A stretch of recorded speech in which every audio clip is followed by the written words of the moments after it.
السلام علیکم و رحمت الله.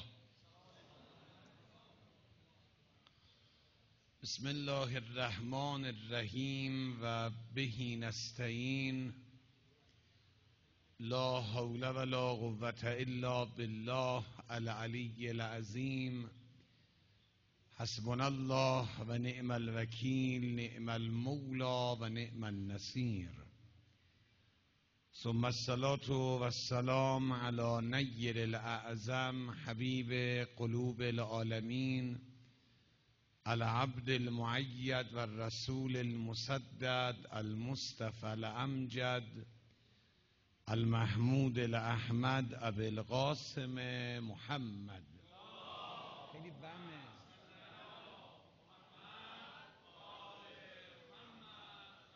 صلی الله علیه و علی اهل بیته الطیبین الطاهرین المعصومین المکرمین، لا سیما بقیت الله فی الارضین و لعنت الله علی القوم الظالمین. رب اشرح لی صدری و یسر لی امری واحلل عقدة من لسانی یفقهوا قولی. و قال الرضا علیه السلام یا عبد العظیم ابلغ عنی اولیاء السلام و قل لهم ان لا یجعلوا للشیطان علی انفسهم سبیلا و مرهم بالصدق فی الحدیث و اداء الامانه و مرهم بالسکوت و ترک الجدال فیما لا یعنیهم و اقبال بعضهم علی بعض و المزاوره فان ذلک قربة الی ولا یشتغلوا انفسهم بتمزیق بعضهم بعضا فانی آلیت علی نفسی انه من فعل ذلک واسخط ولیا من اولیایی دعوت الله لیعذبه فی الدنیا اشد العذاب و کان فی الاخره من الخاسرین و عرفهم ان الله قد غفر لمحسنهم و تجاوز عن مسیئهم الا من اشرک به او اذن ولیا من اولیایی او ازمر له سوءا فان الله لا یغفر له حتی یرجع عنه فان رجع و الا نزع روح الایمان عن قلبه و خرج عن ولایتی ولم یکن له نصیبا فی ولایتنا و اعوذ بالله من ذلک. دهه کرامت رو تبریک میگم خدمتون. انشالله سلوحه زندگی ما و شیوه و روش زندگی ما بر مبنای این خواهر و برادر باشه انشالله. زنهای ما به فاطمه معصومه اقتدا کنن، مردان جامعه ما به علی ابن موسی رضا. انشالله این دو معصوم محترم از زندگی ما، از افکار و شیوه و روش و منش و رفتار ما راضی باشند. صلوات رو حسینی ختم بفرمایید. اللهم صل علی محمد.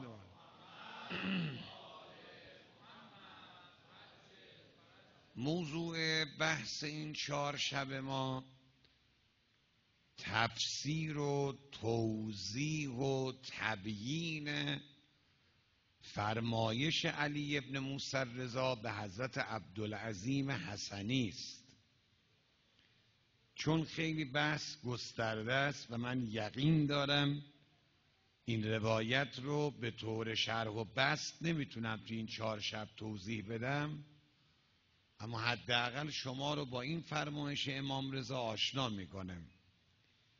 در مورد این قصه 2 قوله. قول اول اینه که نامه نوشتن امام رضا به حضرت عبدالعظیم حسنی که مدفون در شهر ری تهرانن. بعضیا گفتن نه، چون حضرت عبدالعظیم خواستند که خدمت امام رضا برسن و برگردن برن سامرا، حضرت رضا به حضرت عبدالعظیم نصیحتی کردن، پیغامی دادن، پیامی دادن و سفارشاتی کردن. این معروف شد به نصایح علی ابن موسی رضا به جناب عبدالعظیم حسنی. من اگر اجازه بدید امشب رو علل حساب یه مقداری در مورد شخصیت و شأنیت حضرت عبدالعظیم حسنی صحبت بکنم و تیکه اول فرمایش امام رضا رو توضیح بدم که این بزرگوار شخصیتشون چیه، ما درباره حضرت عبدالعظیم حسنی چی میدونیم، آیا حق این بزرگوار ادا شده است یا نشده است و آیا زندگی حضرت عبدالعظیم میتونه برای من و شما اسوه و الگو باشه یا نه. جناب حضرت عبدالعظیم حسنی رو میگن شاگرد 4 امام بوده. من خیلی سریع مطالبی رو تقدیمتون میکنم، انشالله خود حضرت عبدالعظیم حسنی هم کمکم بکنن که خیلی سریع بتونیم مطالب رو بگم خدمتتون و برسیم به اصل نامه یا فرمایش امام رضا. حضرت عبدالعظیم حسنی معروف به شاه عبدالعظیم یا سید الکریم در زمان حکومت هارون الرشید لعنت الله علیه به دنیا اومد. اگر زمان حکومت هارون باشه معناش اینه که آقا موسی بن جعفر هم ایشون زیارت کردن. امام موسی بن جعفر، آقا علی ابن موسی رضا، امام جواد و امام هادی، 4 تا امام رو ایشون درک کردن.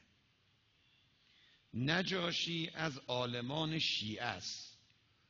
میگه وقتی حضرت عبدالعظیم از دنیا رفت که حالا به یک نقلی حضرت عبدالعظیم رو زنده به گور کردن، یعنی زنده زنده دشمنان اهل بیت ایشون رو دفن کردن.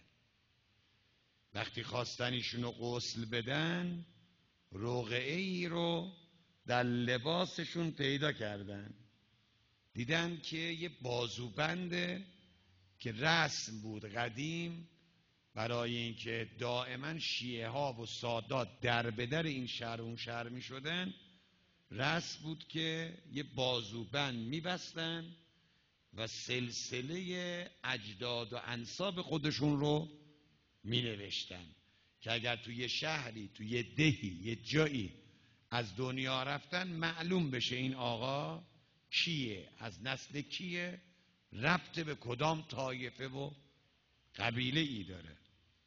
وقتی رقعه رو برداشتن از لباس حضرت دیدن نسبشون رو اینجوری نوشتن: من ابوالقاسم فرزند عبدالله فرزند علی فرزند حسن فرزند زید فرزند حسن ابن علی ابن ابی طالبم، یعنی از فرزندان امام مجتباست، سید حسنی بهشون میگن.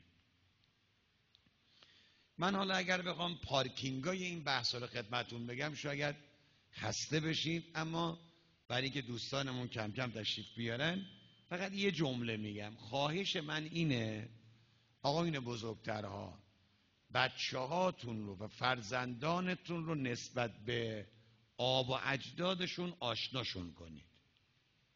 شما از بچه خودت همین امشب سوال کن از پدر بزرگش چی میدونه؟ خب نمیدانه. چرا؟ چون شما براش نگفتید. ما داشتیم کسایی که بنده خدا الان رسیده به سن 40-50 سالگی میگه من تازه فهمیدم پدر بزرگم خیر بوده. تازه متوجه شدم که پدر بزرگ پدرم جد اعلای ما، ایشون مثلا 2 بار پیاده کربلا مشرف شدن. گذشتگان رو به یاد بچه ها بیارید. بده که فقط باباشو بشناسه و پدر بزرگشو. ما الان یه وضعی پیدا کردیم تو جامعه که طرف پسر عموی پدرش رو نمیشناسه، پسر خاله مادرش رو نمیشناسه.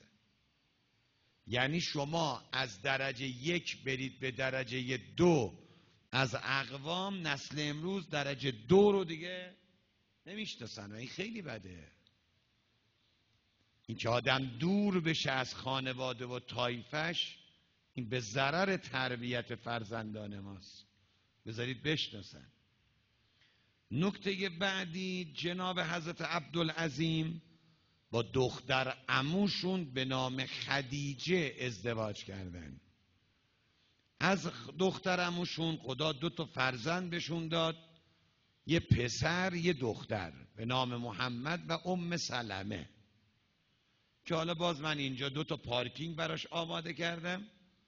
یکی این که جوانایی که میخواین ازدواج کنید، اول بگردید تو طایفه پدری و مادریتون.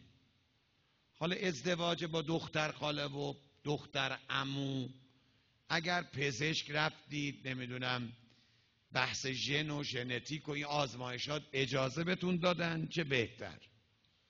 اجازه ندادن، برید یه مقداری عقب‌تر، برید اول از اقوامتون تحقیق کنید. چه بسا بهترین دخترای زندگی تو طایفه خودتونن.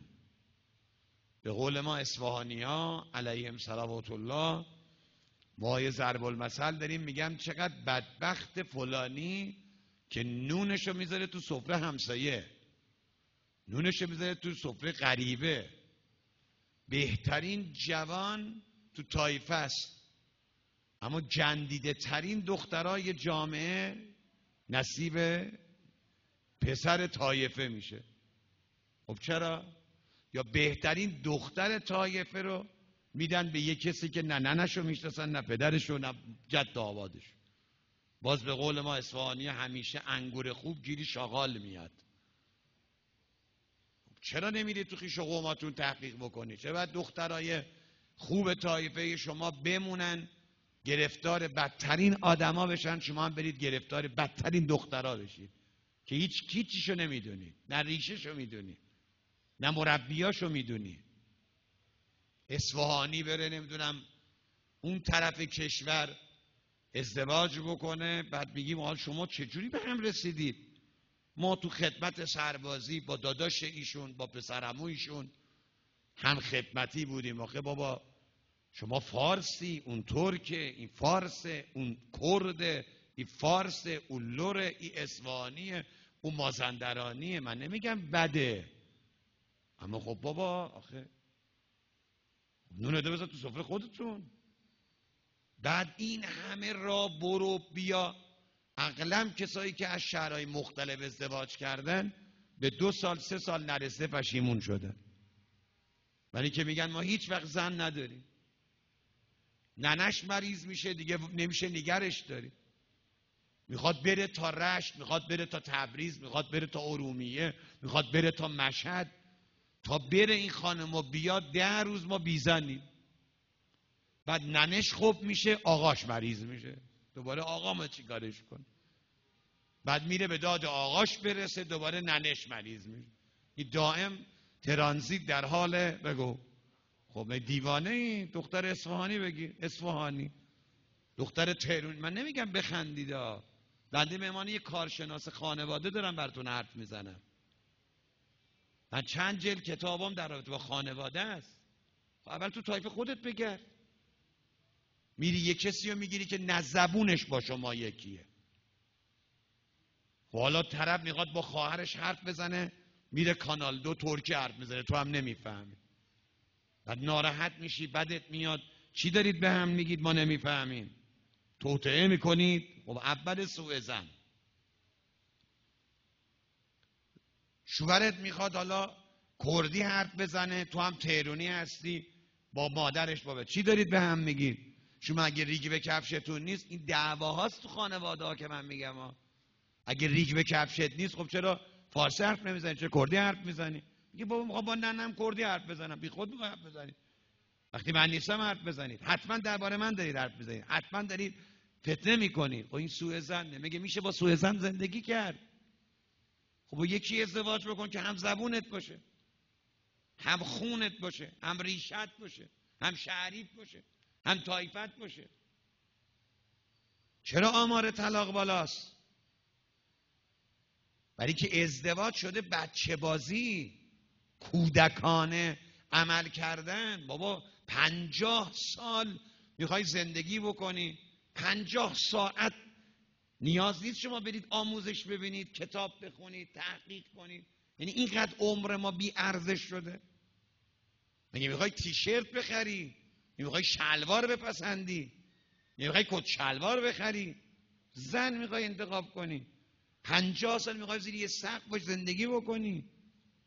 خب این ننش کیه؟ باباش کیه؟ فردا بچه تو به کی میخواد بگه خاله؟ به کی میخواد بگه عمو؟ به دایی؟ به کی میخواد بگه عمه؟ خدا خیرت بده، مردم خودی میرن میگیرن توش موندن. وای به غریبه ها، اخی شغم گرفتن، مکافات دارن دیگه. وای به اون بدبخت بیچاره‌ای که هیچی از طایفه زنش و شوهرش نمیدونه. حضرت عبدالعظیم رفت دخترعموشو گرفت. من نمیگم برو دخترعمودو بگیر که بگی حالا دکترا میگن ژناشون با هم نمیخوره. اول تو خویش و قوماتون تاب بخوری. این یه نکته. نکته دوم، خدا بدون اولاد داد. این اسمای عجق وجق چیه انتخاب میکنی؟ میگم این چه اسمیه؟ مادر بزرگش نوش 2 سالشه میگه من هم نمیدونم اسمی نوه من چیه، یادم میره. تو این سریال هم دارن یکی یکی هنرمندای ما کمک میکنن به دشمن. همین سریال عاشقانه که همه تون دیدید و این تیکه آخرش رو من دیدم همین الان که داشتم میمدم، دیدم سوفیانا سولمالی. این حرفا چیه؟ این اسمای دریوری چیه؟ وقت جالب اینه کسانی اسمای دریوری انتخاب میکنن که ادعا میکنن ما ایران پسندیم و ایران پرستیم و وطن پرست. پس ایرانی بگذار. پس چرا آلمانی میذاری؟ پس چرا ایتالیایی میذاری؟ پس چرا انگلیسی میگذاری؟ تا به قرآن و دین میرسه عرب میکنی، با عرب میجنگی. خب ایرانی بگذار تو که ایرانی هستی. صوفیانه یعنی چه؟ سولماز یعنی چه؟ بعد میگیم این چه اسمی برداشتی؟ میگه یه اسمی میگذاریم که کسی نداشته باشه و نگذاشته باشه. خب بذار سوسک. کسی نذاشته رو بچهش سوسک، بذار موش. آخه این منطق شد که یه اسمی بگذاریم که تا حالا تو طایفه کسی انتخاب نکرده. این منطقه، این فهمه، این درکه، این شعوره. امیرالمومنین فرمود بچه حداقل 3 تا حق داره و روز قیامت پدر و مادرش رو به دادگاه میکشونه. یکیش اسم خوب بذارید بچه‌تون، با فرهنگ اون اسم خوب. بچه‌تو بگذار حسین، بعد مرام حسین رو یادش بده. بچه‌تو بذار علی، مرام علوی یادش بده. بذار زهرا، حجاب و عفاف فاطمه رو یادش بده. نه اینکه حالا یه اسم مذهبی بگذاری بچه‌تو تربیت نکنی. یا اسم تنها هم فایده ای ندارد. همیشه باید مغز با پوسته با هم باشه. شما پوسته جو رو بکار، چی در میاد؟ چیز در نمیاد. جو رو بیا و نمیدونم یه هسته را پوستش جدا بکن، چیز در نمیاد. همیشه اسم خوب با تربیت خوب. باعث رشد. آقا اینی که میرید میچسبید به حضرت عبدالعظیم حسنی و میگید آقا من به تو پناه آوردم، ما تهرونی سر سفره شما هستیم، شما این تهرون رو بیمه کردید. خب اگه واقعا حضرت عبدالعظیم رو شما مدیونشی، خب از زندگیش چیزی یاد بگیر. خدا 2 تا اولاد بهش داد، پسر محمد، دختر سلمه. بسم الله، تو هم یاد بگیر. حضرت عبدالعظیم حسنی، شیخ عباس قمی در وصف ایشون و پسر محمد ابن عبدالعظیم میگه بعضی وقتا باباها خوبن، بچه هاشون خراب میشن. بعضی وقتا پدر و مادر بدن ولی اولاد خوب میشه. حضرت عبدالعظیم یکی از محسناتش این بود خدا یک پسر به او داد، اما همون یه پسر ببین چجور تربیت شد. حضرت شیخ عباس قمی میگه محمد ابن عبدالعظیم مردی بزرگوار بود که در شهر ری و در محلی که زندگی میکرد به مقام زهد و عبادت شهرت داشت. یعنی اگر کسی میخواست بگه آقا اهل خدا باش و بندگی خدا، میگفت مثل پسر عبدالعظیم بندگی کن، بچه هاتون رو تربیت کنید. خودت میای هیئت قدم رو تخم چشمون، پسرت کو؟ دامادت کجاست؟ دخترت کو؟ بعضی از آقایون خداشون هیئتی هن، زناشون هیئتی نیستن. خانومتو چرا هیئتی نکردی و با حضرت زهرا آشتیش ندادی؟ من کسایی رو میشناسم که زناشون با هیئت مخالفن، بچه هاشون با هیئت دشمنن. وقتی میریم با پسر حرف میزنیم تو چرا بابات هیئتی خودت نیستی؟ میگه برو بابا، این هیئتی که بابای منو نتونست آدم بکنه برای چی بیام؟ بابام هیئتی هست اما فوش هم میده، هیئتی هست اما کینه‌ای هم هست، هیئتی هست اما ظالم هم هست، هیئتی هست سینه زن هست اما بین بچه‌هاش هم فرق میگذاره. بعضی از هیئتی‌ها آبروی هیئت رو بردن، حیثیت مسجد و بعضی از مسجدی‌ها بردن. بچه‌هاتون هم هیئتی بار بیارید، با عمل، با عمل، نه فقط با شعار. خدا رحمت کنه استاد بزرگوار ما رو. استاد ما میفهمود من پشت سر اون آخوندی نماز میخونم که زن و بچهش بهش اقتدا کنه. اگه زن و بچهش بهش اقتدا کردن این عادله، اما اگه زنش اقتدا نکرد میگیم چرا اقتدا؟ من به خولی اقتدا میکنم، به این نمیکنم. این پیداست وقت کارش حرف داره. بعضی از بچه‌ها پدراشون رو عادل نمیدانن. یه بابای من عادل نیست، ظاهرش رو درست کرده، عادل نیست. 1000 بار دروغ ازش شنیدم، 1000 بار مچشو گرفتم. تو خونه رو درست کنید مردم، اینقدر فیلم بازی نکنید تو رو خدا. تو خونه رو درست کنید، از زن و بچه شروع کنید، محیط خانه رو درست کن. بذار خانمت بگه من بهترین مرد دنیا شوهرم شده، نگه ای کاش زبونم لال شده بود سر سفره عقل بله نمیگفتم، گوله ریششو خوردم، گوله سینه زدنشو خوردم، گوله قیافشو خوردم، گوله یقه بستشو خوردم، گوله هیئت رفتنشو خوردم، گوله مسجد رفتنشو خوردم، گوله حزب اللهی بودنشو خوردم. اینا رو اگه بگن به والله قسم پا رو خون شهدا داری میگذاری یا آبروی شهدا رو میبری. خودتون رو آویزون دین نکنید، هر کاری دلتون میخواد بکنید.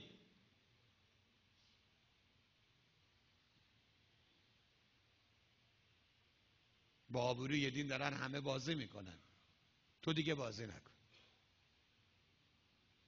با آبروی دین دارن همه بازی میکنن، پولدارش، بی پولش، مسئولش، غیر مسئولش، آخوندش، مداحش، همه دارن بازی میکنن. دیگه من و شما نمیخواد بازی کنن. دیگه چیزی از حیثیت اسلام نمونده، دیگه چیزی از آبروی دین نمونده، شده گوشت قربونی. دیگه نمک رو زخم دل امام زمان نپاشید. اگر هیئتی هستید هیئتی بمانید، هیئتی عمل کن. هیئتی یعنی عباس، هیئتی یعنی ام کلثوم، هیئتی یعنی زینب کبرا. ما هیئتیم. هیئتی یعنی قاسم، هیئتی یعنی علی اکبر. حضرت عبدالعظیم حسنی پسرش رو به گونه ای تربیت کرد که به زهد و عبادت شهرت داشت. میشه من یه سوالی بکنم، ما به چی مشهوریم؟ ما به چی شهرت داریم؟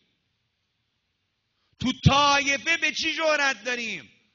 به اینکه 100 تا چاقو میسازه یکیش دسته نداره؟ به چی مشهوریم؟ به اینکه 100 تا قول میده یکیش عمل نمیکنه؟ یه روده راست تو شکمش نیست؟ بخیله، خسیسه، خودخواهه. به چی مشهوریم ما؟ پسر حضرت عبدالعظیم به شهرتش به عبادت بود و زهد. حالا شما هم یه 4 روز تحقیق کنید ببینید شما به چی مشهوریم، ما به چی مشهوریم. حضرت عبدالعظیم حسنی بعضیا نوشتن تا امام عسکری را درک کرده است، از امام کاظم تا امام عسکری. من یه جمله میخوام بهتون بگم، خسته که نشدید؟ یه خواهش ازتون دارم، عمل میکنی؟ تا چی باشه؟ نگو بله، من یک قدم برو تو چاه. یه خواهش دارم، شدنی هم هست، بیانی مقداری جلوتر. انشالله به هر سانتی که میای جلوی کربلا تکون نخوردی یا سر جات نشستی تا حرم عبدالعظیم هم نری، مگر اونا که تکیه دادن به دیوار یا رو صندلی نشستن. آقای منن، هر کی دلش میخواد من زودتر منبر رو تموم کنم تا یه لیوان آب برای آقا میارن، یه صلوات محمدی خط بفرمایید.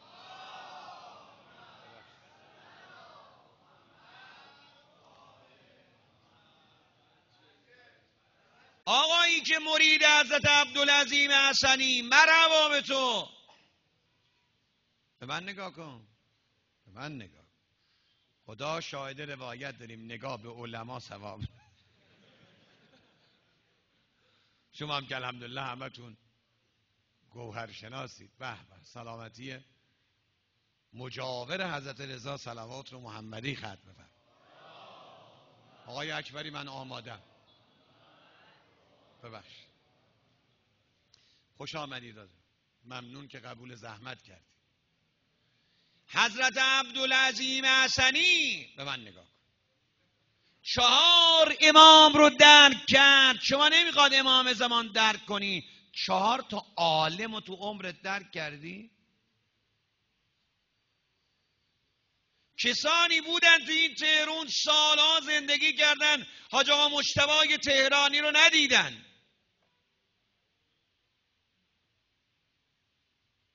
خیلی ها تو این تهران سالها زندگی میکنن، باباش تهرونیه، خودش تهران به دنیا آمده است، هنوز آیت الله ضیاءآبادی رو ندیده. والله خسران اینه که آدم عالم نبیند، عابد نبیند، واصل نبیند، عامل نبیند، زاهد نبیند، آدم حسابی نبیند. وقت بگذارید. چرا مردم فقط برای نشت کشی خوبه؟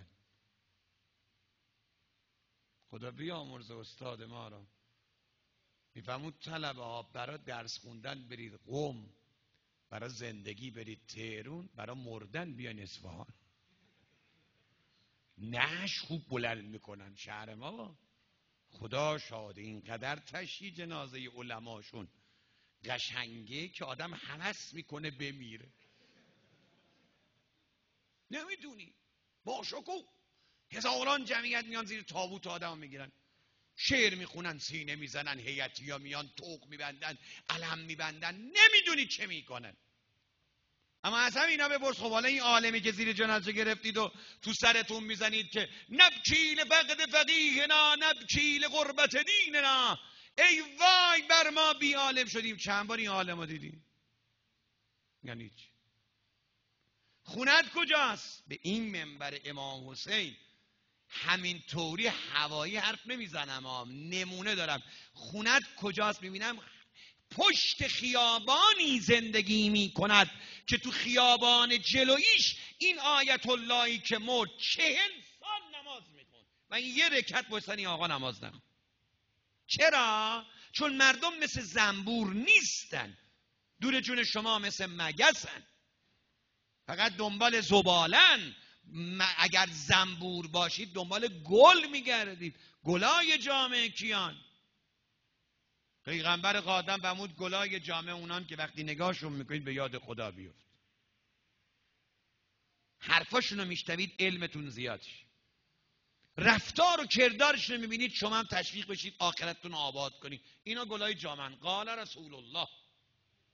اما حالا و مفتی هم برو ببینا، مفتی برو ببین، مفتی برو بشین، پاشون صحبت میکنن، برو بشین. اما حالا یه چی بگذارن؟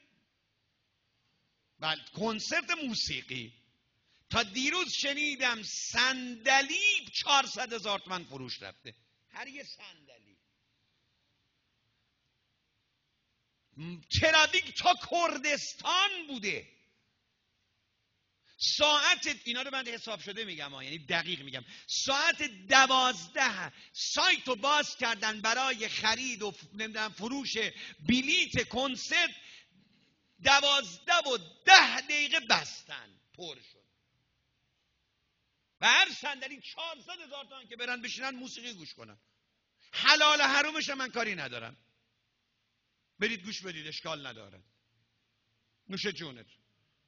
اما 400,000 تومان حاضری برای یه صندلی تو کنسرت بدی؟ حاضر نیستی مفتی بیای توی جلسه سید الشهدا بشینی تفسیر آیت الله ضیاءآبادی رو گوش کنی، یه چای امام حسین هم بخوری، بیمه سید الشهدا هم بشی؟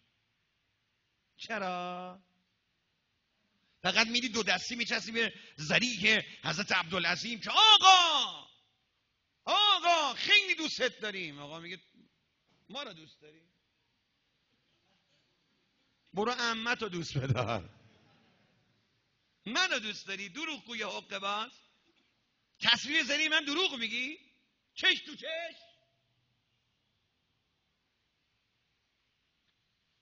جوانهای ما چرا علما مراجع، بابا مرجع تقلید، حالا اونا که مرجع تقلید ندارن که ندارن، اونا که دارن، بابا تو عمرت برو یه بار مرجع تقلید تو ببین، یه سفر برو قم، نمیخورندت که، راه نمیدن. چرا راه میدن؟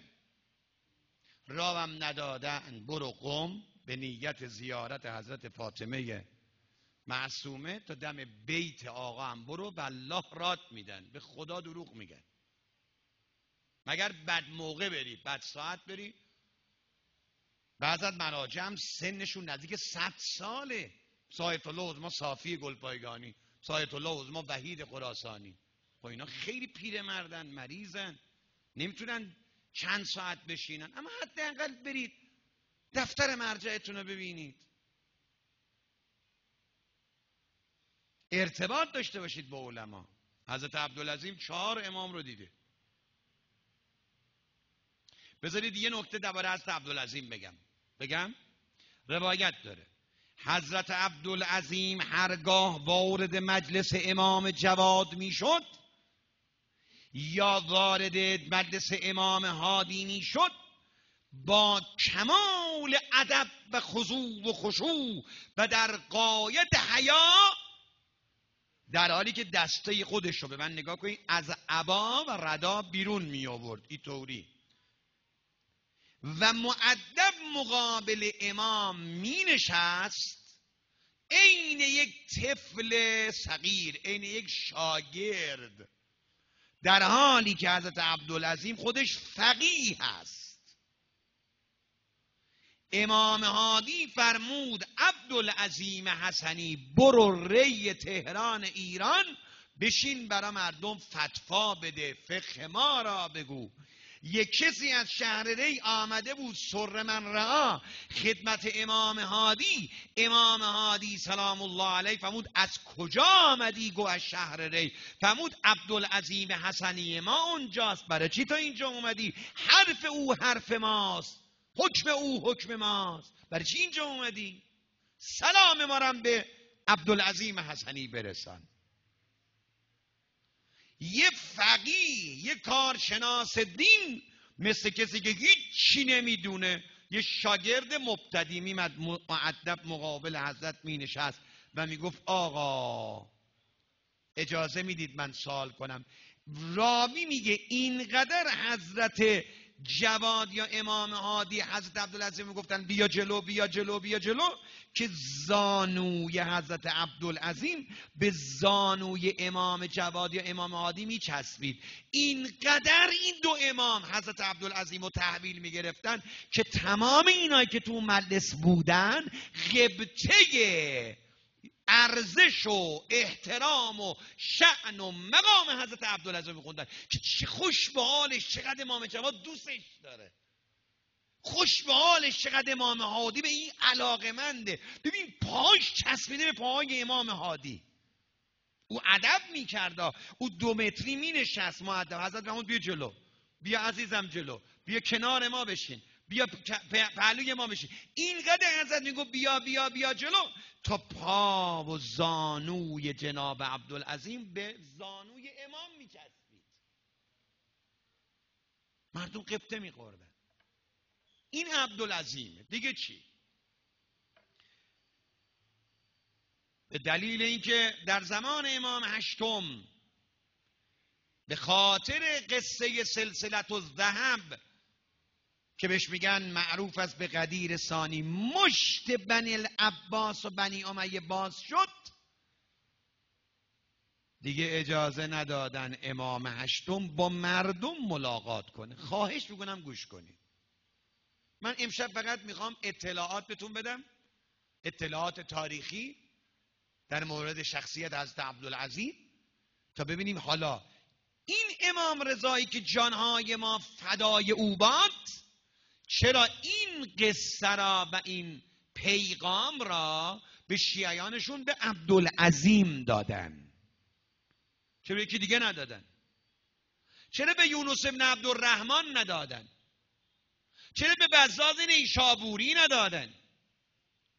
امام رضا خیلی یار داشت اما به حضرت و اونم چه پیغامی. وای حالا میریم تو فرمایش امام رضا ببینید. خدا شاهد است رفقا، اگر از معارف اهل بیت هیچ چیز به دست ما نبود و فقط همین نامه امام هشتم به عبدالعظیم حسنی بود در خانه، اگر کس است همین یه نامه بس است. میگید نگوش کنید. امشب من لابلای صحبتم یه نکته یادتون دادم و اون اینه، ما یه قدیر ثانی هم داریم. قدیر ثانی به کجا گفته میشه؟ به قصه امام رضا در نیشابور که آمدن و معروف شد به سلسله ذهب، که شنیدم از پدرم، از پدرش، از پدرش، از پدرش، از پدرش، از علی ابن ابی طالب، از رسول خدا، رسول خدا، از جبرئیل امین که خدا فرمود کلمت لا اله الا الله حسنی فمن دخل حسنی امن من عذابی به شرطها و انا من شروطها. اینو میگن سلسله الذهب. اینقدر این سلسله الذهب مهم بود که بهش میگن قدیر ثانی. یعنی چه قدیر ثانی؟ یعنی همونطور که قدیر اول مشت بنی امیه رو باز کرد، آبروی خلفا را برد، این قصه امام هشتم هم آبروی بنی العباس را برد. تا مشت باز شد مردم دیدن آخه این حرفا به گوش مردم نمیرسید. یه توطئه‌ای کردن. من مجبورم بگم ببخشید، شما تحمل کنید. هر کدوم از این خلفا که سر کار آمدن، از خلیفه اول بگیر تا امام عسکری، هر کدوم از این خلفا که جای امام معصوم رو اشغال کردن، یه فتنه به پا کردن. یه فتنه به پا کردن یعنی یه ضربه مهلکی به شجره طوبا و طیبه زدن. من یه نمونهش از عمر ابن خطاب میگم، خواهش میکنم دقت کن. عمر ابن خطاب ضربه به شجره طیبه زیاد زد. یکیش این بود، اومد هم نوع سازی کرد، آمد به تعبیر ماها بدل درست کرد. ما اهل بیت پیغمبر را، به من نگاه کنید، سرتون رو نندازید پایین، اهل بیت عصمت و طهارت میدانیم. جوانای عزیز قربون قدماتون، همین یه نکته رو بفهمید خیلی عالیه. من دیگه چیز ندارم بگم، دیگه مهمترین بحث همینی که میگم، گوش کنید. ببین ما وقتی میگیم اهل بیت عصمت و طهارت، محوریت با عصمت است.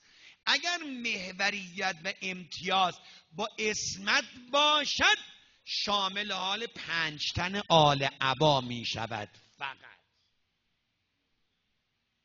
اهل بیت پیغمبر اگر اهل بیت عصمت باشد یعنی حضرت زهرا، امیرالمؤمنین، امام حسن، امام حسین، بحث کسا، درسته؟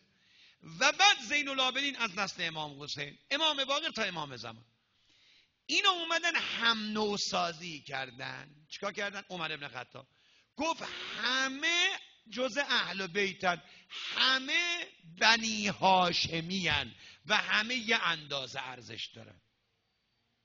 اگر محور بشه عصمت فقط میشه 14 معصوم. اگر محور و امتیاز شد بنی هاشم، وقت زنای پیغمبرم جز اهل بیت میشن.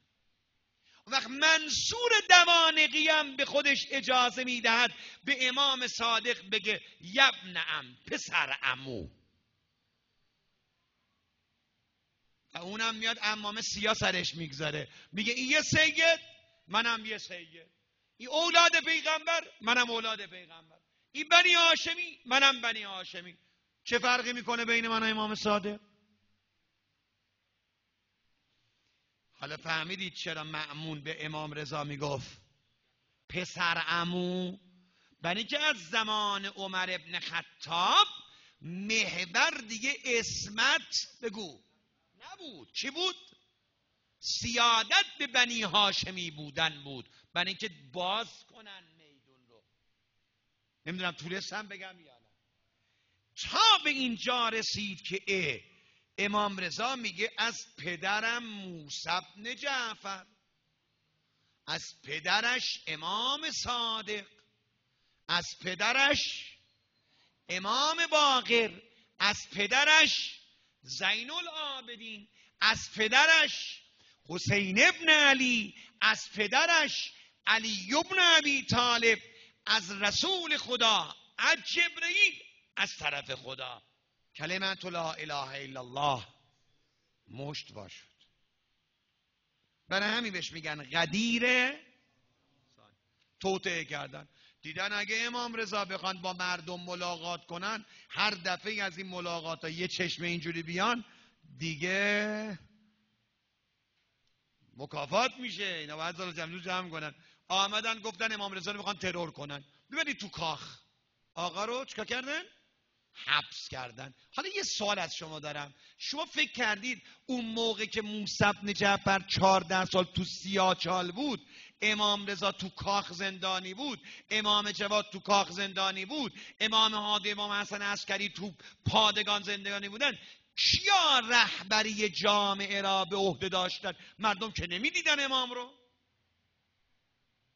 حالا جایگاه حضرت عبدالعظیم معلوم میشه. اون موقعی که رابطه مردم با علی ابن موسی رضا قطع شد، اونی که باعث و عامل و خلاص فیض بخش جامعه بود و هدایتگر یکی بود مثل حضرت عبدالعظیم. مردم از عبدالعظیم حسنی خط میگرفتن، اون مردم رو هدایت میکرد، اون مردم رو به فقه آشنا میکرد، اون جواب سوالات فقهی مردم رو میداد، اون مردم رو نصیحت میکرد. حالا متوجه شدید که حضرت عبدالعظیم حسنی کیه؟ حق پدری دارد گردن ما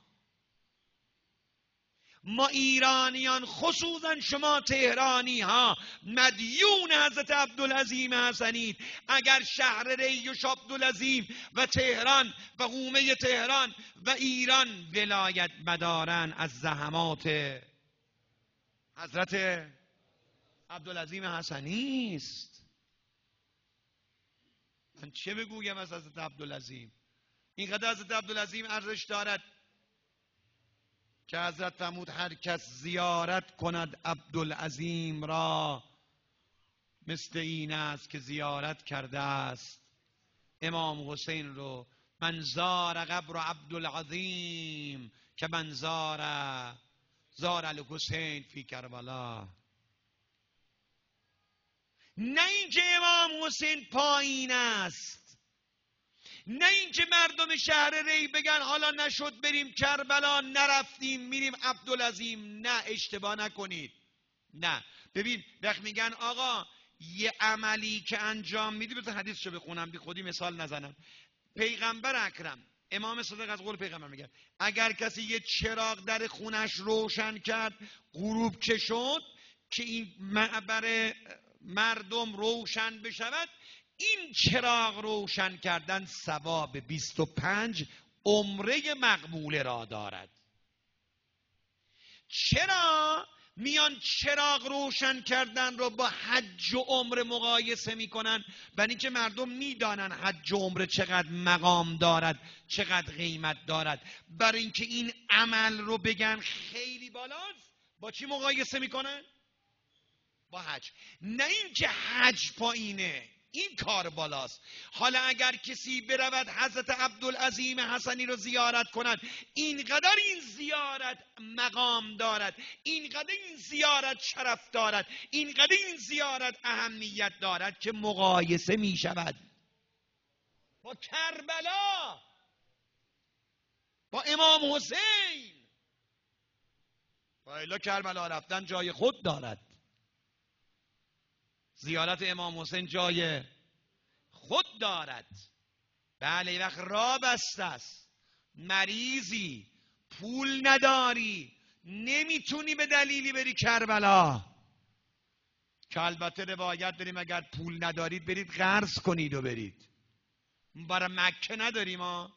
مکه رو میگن اگر مستطیع هستی برو، اما کربلا رو میگن اگر پولم نداری برو قرض کن و برو. اگر رارم بستند و قرار است منفجرت کنند و دستتو قطع کنند، کربلا اگر خطرم دارد بگو باید بری. اما یه وقت توان نداری، یکی باید تو رو ببرد کربلا، نمیتونی، مشکل داری. خب میگن حالا که مشکل داری واقعا نمیتونی بری کربلا، قصه نخور. یه بدل برای کربلا امام هادی، امام رضا، اهل بیت درست کردن. یه زیارت بری حضرت عبدالعظیم حسنی، برای 2 زیارت می نویسن: 1 زیارت فرزند امام مجتبی، 2 زیارت سید الشهدا. حالا این حضرت عبدالعظیم حسنی با این بزرگواری و با این عظمت، با اجازتون حضرت رضا فرمود جناب عبدالعظیم سلام منو به شیعیانم برسان، ابلغ انی اولیاء السلام. من فقط آقای اکبری عزیز، آقا مهدی اگه اجازه بدید، من فقط 5 دقیقه 4 لغت معنا میکنم، توضیحش فرداش. خیلی ببخشید. ابلغ، برسان. به من نگاه کنید. خواهش میکنم هر پیغامی رو به صاحب پیغام نرسونید. یه خاطره بگم. رفته بودم خونه یکی از اقوام درجه 3 یا 2مون. من تنها روحانی طایفم، با اجازت، پیغمبر امت خودمم. بله. و هر که هر درد دلی داشته باشه به من میگه، گلایه به من میگن، من افتخاری است. یکی از این اقوام به من زنگ زد که حاج آقا مهدی اصفهانی؟ گفتم بله. گفت من با شما کار دارم. من رفتم منزلشونو، گفتیم حالا صله رحم هم هست و قوم و خویشو حالا میخونیم که امام رضا اتفاقا یکی از توصیه‌هاشون تو همین نامه به حضرت عبدالعظیم فرموده که به شیعیان من سلام برسون، بگو دیدن هم میرید زیارت ما پاتون نوشته میشه. حالا میخونم برات. شما دیدن مثلا پسرعموت میرید، چون صله رحمه برات مینویسن دیدن علی ابن موسی رضا رفتید. بله بله بله.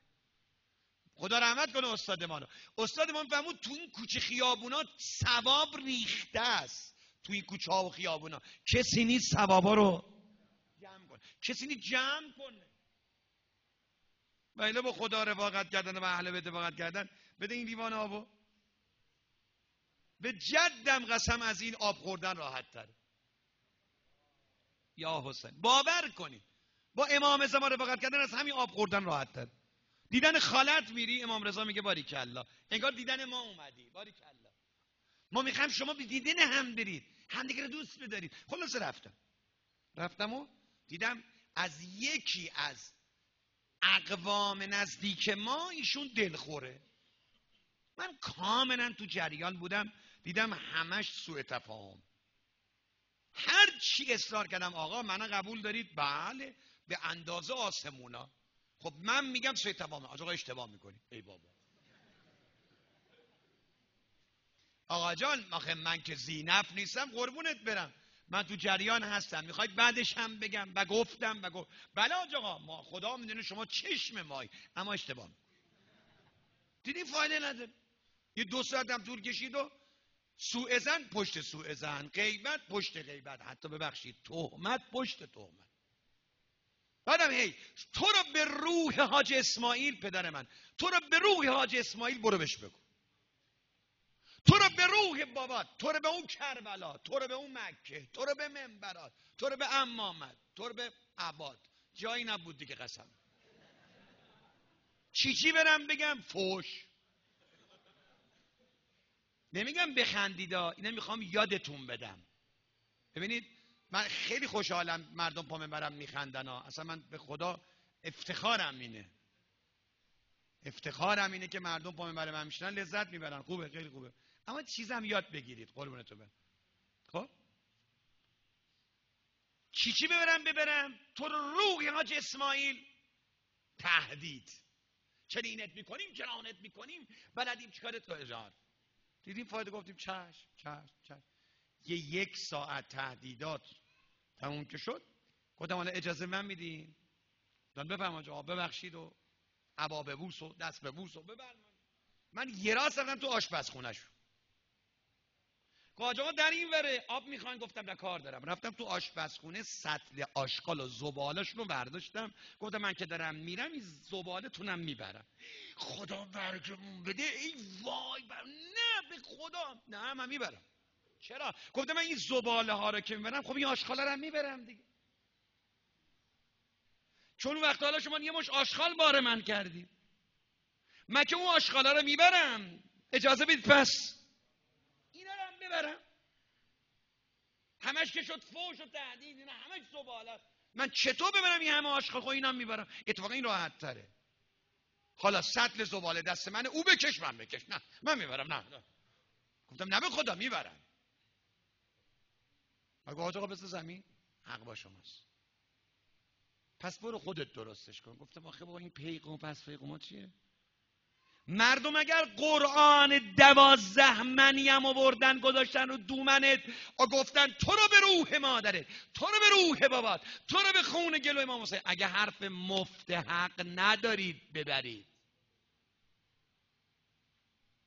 نگو قسمم دادن، قسم عالم رو بدن. شما هیچ وقت زبال دان و زبال کش کسی توی ابلغه اینها. پس هر پیامی را بگو نبر ولو ازاد قسم بخور. حرف حسابی ببر، طلا ببر، تحفه ببر. آشغال میبری؟ فوش میبری؟ ما برای پس بلدی این شعرها را. ولی کلا انشالله شب اول قبل خدا توفیق بده بهش عمل کنیم. ما برای وصل کردن آمدیم، نی برای. چرا؟ 4 لیتر بنزین دستته، آتیش رو تو طایفه زیادتر میکنی. 4 لیتر آب دستت باشه. خاموش کن اگه راست میگی. آتیش رو خاموش کن. شعله ورش میکنی. ویلون لکل همزتن، همزه لمزه کشینه. ابلغ انی اولیایی. فردا شب براتون میگم. بعض از روایات داره اشیاء، بعضی جا داره انصار، بعضی جا داره قوم، بعضی جا داره اولیا، بعضی جا داره موالی، بعضی جا داره شیعتی. یا معاشر الشیعه. این اولیایی خیلی نکته توشه. فردا شب چون وقت میگیره، من میخوام کلمه به کلمه این نامه امام رضا رو تا اونجا که وقت هست تو این 4 شب براتون بخوانم. اگه خسته نشدید صلوات خط کنید. حاج آقا مهدی باشید بیاین تا من یه سلام بدم. السلام علیک یا ابا عبدالله و علی الارواح التي حلت بفنائک علیک منی سلام الله ابدا ما بقیت و بقی اللیل و النهار. دست بیاد رو سینه. ولا جعله الله آخر العهد منی لزیارتکم.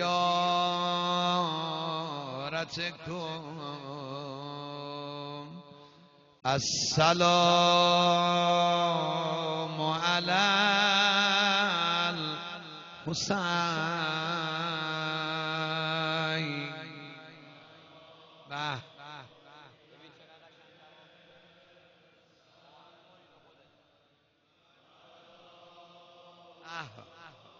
باریکلا. و الان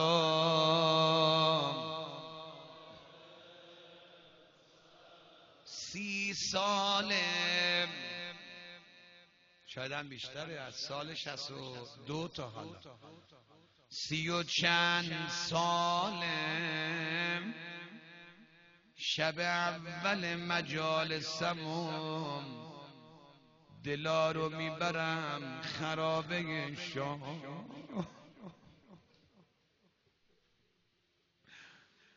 از این دختر کوچولو چیزها دیدم.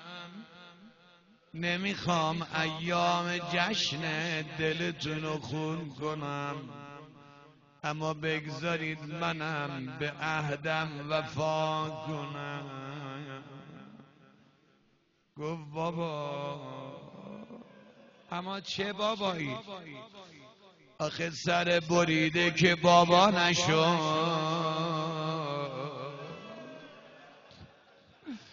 لب پاره پاره که بابا نشد، ابروی شکسته که بابا نشد، رگهای گردن و بریدن بابا نشد، سر و بغل گره بابای خوشگلم، بابای نازنینم. بابا چرا موهات خاکستری شده؟ بابا چرا دندونات شکسته؟